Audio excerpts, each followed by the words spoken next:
சேலம் மாவட்டம் கஞ்சநாயக்கன்பட்டி கிராமத்தில் கோவில் திருவிழாவின் போது ஏற்பட்ட பட்டாசு வெடி விபத்தில் உயிரிழந்தவர்களுக்கு அதிமுக பொதுச் செயலாளர் எடப்பாடி கே பழனிசாமி இரங்கல்.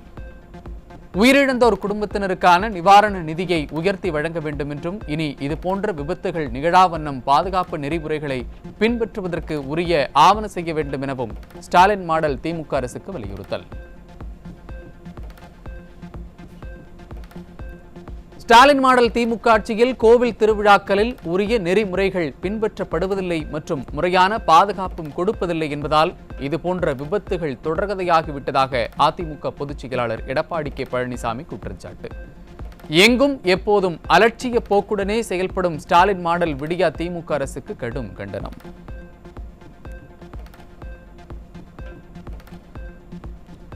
கோவை மேற்கு புறவழிச்சாலை பணிகளை விரைவாக முடிக்க நடவடிக்கை எடுக்க வேண்டும். நிலம் கையகப்படுத்தப்பட்ட விவசாயிகளுக்கு பணம் கொடுக்கும் பணியினை விரைந்து மேற்கொள்ள வேண்டும். சட்டப்பேரவையில் எதிர்க்கட்சி கொறடா எஸ்பி வேலுமணி வலியுறுத்தல். கோவை மேற்கு புறவழிச்சாலை பணி நடந்து கொண்டிருக்கிறது. இது பாலக்காடு மெயின் ரோடு சுகுணாபுரம் முதல் மேட்டுப்பாளையம் ரோடு நரசிம்மநாயக்கம் பாளையம் வரை இது மாண்புமிகு முன்னாள் முதலமைச்சர் எடப்பாடியார் அவர்கள் முதலமைச்சர் இருக்கும்போது நிதி ஒதுக்கப்பட்டது. இப்பொழுது பணி நடந்து கொண்டிருக்கிறது. 3 பேக்கேஜாக பிரித்து இந்த பணி நடந்து கொண்டிருக்கிறது. இதில் முதல் பிரிவில் பார்த்திங்கன்னா இந்த வேலை வேகமாக நடந்து முடியுங்கிற தருவாயில் இருக்குது. செகண்ட் பேக்கேஜ் நில எடுப்பு முடிந்து இன்னும் ஒப்பந்தம் கோரப்படாமல் இருக்கிறது. அது வேகமாக ஒப்பந்தம் கோரி அந்த பணியை முடிக்கும். நெய்வேலி என்எல்சி நிறுவனத்தில் தொழிலாளர்கள் சங்க அங்கீகாரத்திற்காக ரகசிய வாக்கெடுப்பு தேர்தல். அதிமுகவின் அண்ணா தொழிலாளர் ஊழியர் சங்கம் அங்கீகரிக்கப்பட்ட தொழிற்சங்கமாக வெற்றி பெற்றது. காஷ்மீர் எல்லை கட்டுப்பாட்டு அருகே பாகிஸ்தான் ராணுவம் 2வது நாளாக அத்துமீறி துப்பாக்கிச்சூடு. போர் நிறுத்த ஒப்பந்தத்தை மீறி பாகிஸ்தான் ராணுவம் நடத்திய தாக்குதலுக்கு இந்திய ராணுவம் உரிய பதிலடி. திருச்சி மாவட்டம் நாகமங்கலம் அருகே 5 வயது சிறுவனுக்கு மது கொடுத்து பாலியல் துன்புறுத்தலில் ஈடுபட்ட 2வரை தர்ம அடி கொடுத்த பொதுமக்கள். துருப்பிடித்த இரும்பு கரத்தால் ஆட்சி நடத்தி வரும் ஸ்டாலின் ஆட்சியில் சிறுமிகள், சிறுவர்கள், பெண்கள் என யாருக்குமே பாதுகாப்பில்லாத சூழல் நிலவுவதாக குற்றச்சாட்டு. கடலூர் மாவட்டம் திட்டக்குடி அருகே 17 வயது சிறுமியை திருமணம் செய்து குடும்பம் நடத்திய இளைஞர் போக்சோவில் பிடிபட்டார். அதிகரித்து வரும் குழந்தை திருமணங்களை தடுக்க தீவிர நடவடிக்கைகள் எடுக்காமல் அப்பா ஸ்டாலின் அலட்சியமாக இருப்பதாக மக்கள் குற்றச்சாட்டு.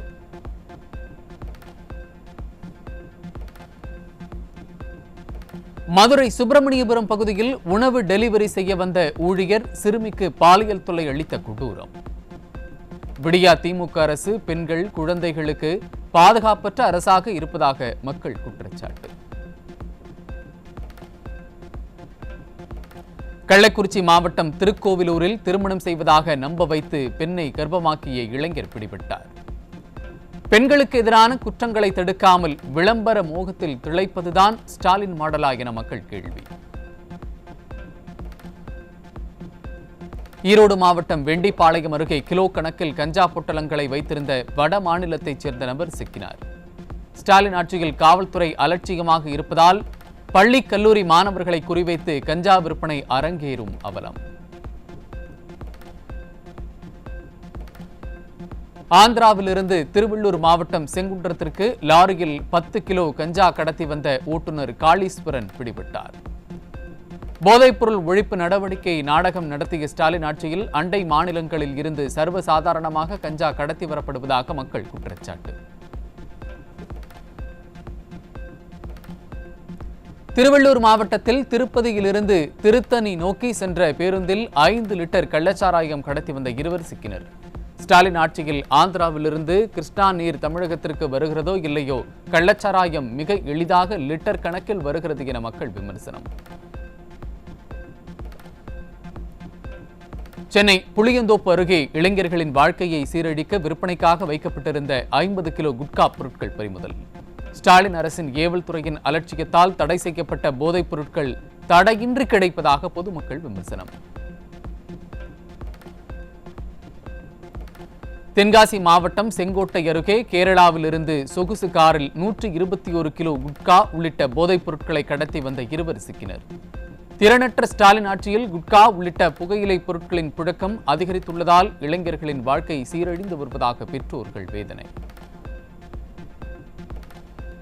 திண்டுக்கல் ரயில் நிலையம் வந்த பெங்களூரு நாகர்கோவில் எக்ஸ்பிரஸ் ரயிலில் கேட்பாரற்று கிடந்த தடை செய்யப்பட்ட 18 கிலோ குட்கா பறிமுதல். ஸ்டாலின் ஆட்சியில் ஏவல்துறை ஆழ்ந்த தியானத்தில் இருப்பதால் தமிழகத்தில் போதை வஸ்துக்கள் சர்வ சாதாரணமாக கடத்தப்படும் அவலம். சென்னையில் எம்ஜிஆர் நகரில் போதை மாத்திரை விற்பனையில் ஈடுபட்ட 20 மற்றும் 17 வயது மாணவர்களிடமிருந்து 140 போதை மாத்திரைகள் பறிமுதல். மாணவர்களுக்கு ஒளி விளக்கு கொடுக்கிறோம் என கூறி ஆட்சிக்கு வந்த ஸ்டாலினின் பொறுப்பற்ற செயலால் அப்பாவின் பிள்ளைகள் போதை மாத்திரைகள் விற்பனையாளர்களாக மாறிவிட்டதாக மக்கள் விமர்சனம். திறனற்ற ஸ்டாலின் ஆட்சியில் கடந்த 8 மாதங்களில் மட்டும் 3000 பேருக்கு மேல் கஞ்சா வழக்கில் பிடிபட்டுள்ளனர். காய்கறி விற்பவர்களை விட கஞ்சா விற்பனையாளர்கள் அதிகரித்துள்ளது ஸ்டாலின் ஆட்சியின் சட்டம் ஒழுங்கு தோல்வியையே வெளிப்படுத்துவதாக மக்கள் விமர்சனம். சிவகங்கை மாவட்டம் தேவக்கோட்டை அருகே கர்ப்பிணியான இளம் பெண் பாழடைந்த கிணற்றில் சடலமாக மீட்கப்பட்டது தொடர்பாக அவரது ஆண் நண்பரிடம் விசாரணை. தீய சக்தி ஸ்டாலின் ஆட்சியில் நாளுக்கு நாள் மர்ம மரணங்கள், கொலை சம்பவங்கள் அதிகரிக்கும் நிலையில் ஏவல்துறை இன்று என்ன செய்து கொண்டிருக்கிறது என மக்கள் கேள்வி. திருச்சி மாவட்டம் தொட்டியம் அருகே தகராறில் 3 கத்தி குத்து விழுந்ததில் ஒருவர் கொல்லப்பட்ட சம்பவத்தால் பரபரப்பு.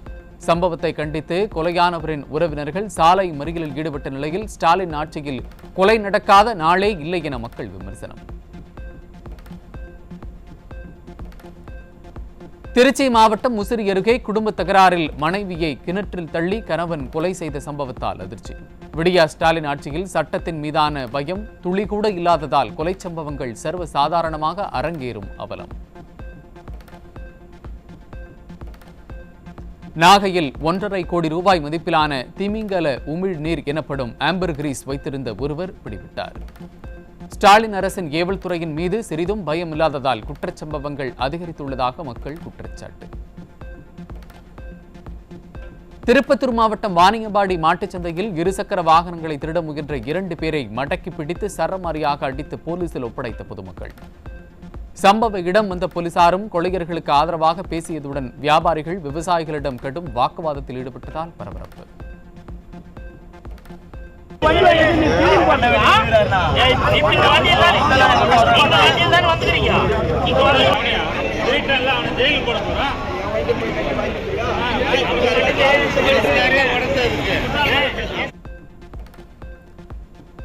கோவையில் 3 நபர் ஆன்லைன் லாட்டரி மூலம் சூதாட்டத்தில் ஈடுபட்ட நபரிடமிருந்து 11,64,000 ரூபாய் பணம், சொகுசு கார் பறிமுதல். ஸ்டாலின் ஆட்சியில் போதைப்பொருள், ஆன்லைன் லாட்டரிகள் என மக்கள் விரோத செயல்கள் சர்வ சாதாரணமாக அரங்கேறுவதாக மக்கள் விமர்சனம். தென்காசி மாவட்டம் சங்கரன் கோவில் அருகே காமராஜர் நகர் பகுதியில் 2 நாட்களாக மின்சாரம் வழங்கப்படாததால் ஆத்திரமடைந்த பொதுமக்கள் ஸ்டாலின் அரசை கண்டித்து சாலை மறியல். ஊழலில் சிக்கி நீதிமன்றமே கதி என இருக்கும் ஜாமீன் அமைச்சரால் எப்படி மின்சாரத்துறையில் இருக்கும் பிரச்சனைகளை சரி செய்ய முடியும் என மக்கள் கேள்வி. 2 நாள் ஆச்சு, நேத்துக்குள்ள பழுது பார்க்கறேன்னு சொன்னாங்க. அதே மாதிரி இன்னைக்கு அதே மாதிரி தான். கரண்டே சுத்தமா இல்ல. பிள்ளைகளை வச்சு பச்சை பிள்ளைகளை வச்சு நாங்க நடு ரோட்ல நிக்கிறோம். கரண்ட் இல்லாம மித்த எல்லா ஏரியால இருக்கு. எங்க ஏரியால சரி பண்றது நீ சரி பண்ணவே கிடையாது. 5.5 லட்சம் அரசு பணி என பொய் வாக்குறுதி அளித்து ஆட்சிக்கு வந்த விடியா திமுக அரசு சொற்ப பணியிடங்களுக்கான தேர்வு அறிவிப்புகளை மட்டுமே வெளியிட்டு அரசு பணி தேர்வர்களின் கனவை சிதைத்த அவலம். ஸ்டாலின் அரசை விட கடந்த அதிமுக அரசே சிறப்பான ஆட்சியை நடத்தியதாக அரசு தேர்வுக்கு தயாராகும் தேர்வர்கள் கருத்து. கடந்த 2011 இருந்து 2021 வரைக்கும் அதிமுக ஆட்சி காலத்தில் குரூப் 4 பணியிடங்கள் ஆயிரக்கணக்கு, அதாவது 10,000 அப்படிங்கிற சர்வசாதாரணமா அவங்க ஃபில் பண்ணாங்க. 5 லட்சம் காலி பணியிடங்கள் சொல்லிட்டு வெறும் 40,000 காலி பணியிடங்களை மட்டுமே கடந்த புதிதாக பதவியேற்ற திமுக அரசு கடந்த 4 வருடங்கள் இன்னும் 1 வருஷத்துல ஃபில் பண்றாங்க அப்படின்னா, அப்புறம் அரசு பணியாளர் அந்த இடங்கள்ல காலி பணியிடமே இல்லையா? விருதுநகர் மாவட்டம் சிவகாசி அருகே புதுப்பட்டியில் பட்டாசு ஆலையில் ஏற்பட்ட வெடி விபத்தில் சிக்கி 4 பேர் உயிரிழந்த சோகம். பட்டாசு ஆலையில் ஆய்வு மேற்கொள்வதாக விளம்பரப்படுத்திக் கொண்ட ஸ்டாலின் தொழிலாளர்கள் நலனில் சிறிதேனும் அக்கறை கொண்டு முறையாக ஆய்வு செய்திருந்தால் இந்த தொடர் உயிரிழப்புகள் நிகழ்ந்திருக்காது என மக்கள் வேதனை.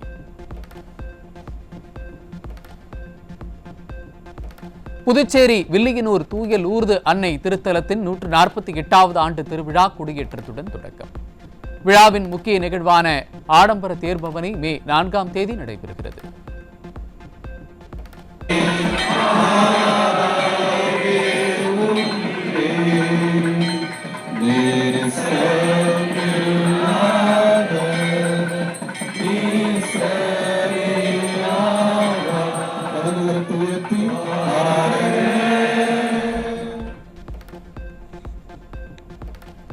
வடக்கு சிக்கிமில் கனமழை காரணமாக ஏற்பட்ட நிலச்சரிவில் அங்கு சுற்றுலா சென்ற 1000 பேர் சிக்கிய பரிதாபம்.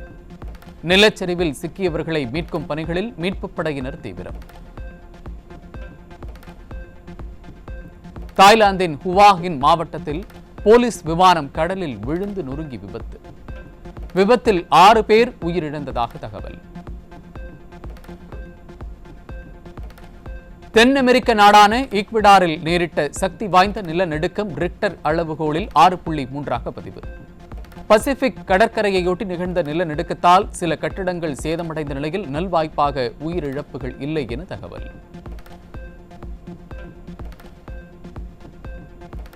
ரஷ்ய தலைநகர் மாஸ்கோ அருகே நடைபெற்ற கார் குண்டு வெடிப்பில் பாதுகாப்புத்துறை அதிகாரி யரோஸ்லாவ் கொல்லப்பட்டார்.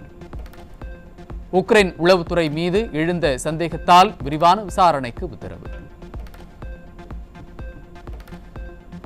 ஐபிஎல் போட்டியின் 43வது ஆட்டத்தில் 5 விக்கெட்டுகள் வித்தியாசத்தில் சென்னை சூப்பர் கிங்ஸை வீழ்த்தி ஹைதராபாத் அணி வெற்றி. 19.5 ஓவர்களில் 10 விக்கெட்டுகளை இழந்து 154 ரன்களை சென்னை அணி பெற்றிருந்த நிலையில் ஹைதராபாத் 18.4 ஓவர்களில் 5 விக்கெட் இழப்பிலேயே வெற்றி இலக்கை தொட்டது ஹைதராபாத் அணி. ஐபிஎல் போட்டியின் 44வது ஆட்டத்தில் கொல்கத்தா பஞ்சாப் அணிகள் இன்று இரவு 7:30 மணிக்கு பல பரீட்சை.